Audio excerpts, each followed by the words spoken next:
busog! Salamat ah. Eh, sino pa ba magtutulungan Busog na kung siya. hindi tayong dalawa?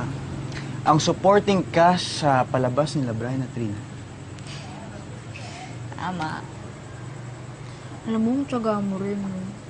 Sa panahon ngayon, bihira na lang ang mga katulad mo na napaka-faithful sa isang babae. Kasi kung iba yan, ako maghahanap na ng iba yan. Ganun naman yun. Ikaw ba? Kung isang tao kang mahal, pero may mahal siyang iba, anong gagawin mo? Eh, ang payo kasi ng tatay Lito ko. Paglabang ko daw.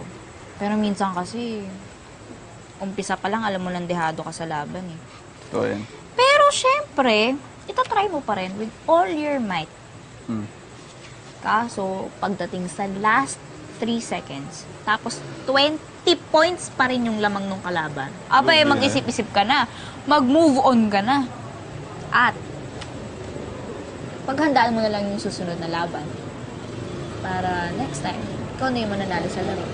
Parang nasa last 3 seconds na ata ako. Ako din. Ha? Last 3 seconds. Oh, ting! Alas 10 na. Uuwi na tayo. Oo, naku. Baka nag-init na ulo ng parents ko. Alam mo naman, strict. Yan na. Oh, sabi ko na nga ba na sobrang ka sa sile, no? Hindi ka makatayo. Halika na! Umuwi ka na! Halika na! Nakakatuwa ka lang kasi. Alam mo, kung ako si Brian Ford, magiging proud ako na girlfriend kita. Tara na. Tomads! I love you! Ano ba? Kiss! Nasaan na yun? Maro naman eh.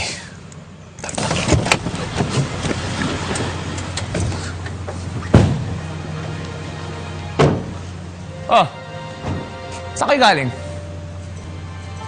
At bakit ngayon ka lang?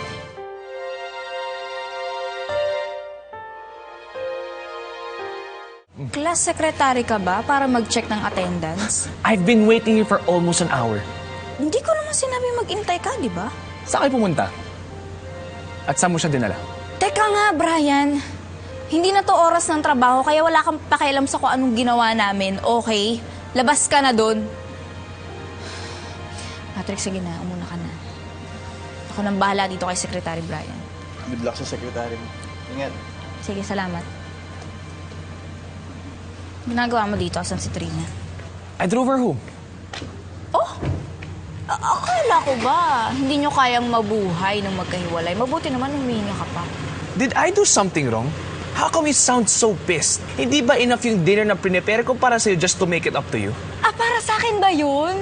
Hindi ko kasi na-feel. Kasi dumating si Patrick, dumating yung girlfriend mo. Galit ka nga. Ako? Galit hindi na. Hindi ako galit. Inis lang ako sa'yo. Dahil Brian, dapat sinabi mo sa akin dadating ang totoong girlfriend mo. Para hindi ako masyado nag-expect. Ano ba naman yung... Oh, Maru. Pwede bang pang-front ka sa date namin ni Trina? Ang dali-dali lang nun, di ba?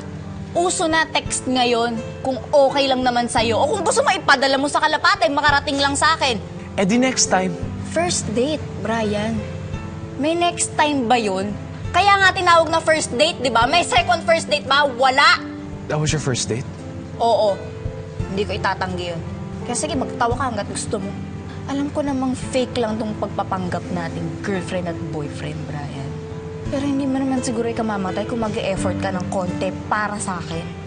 Hindi ko hinihiling sa'yo na tratuhin mo akong parang totoong girlfriend mo. Pero wag mo naman akong pagmukaing tangang.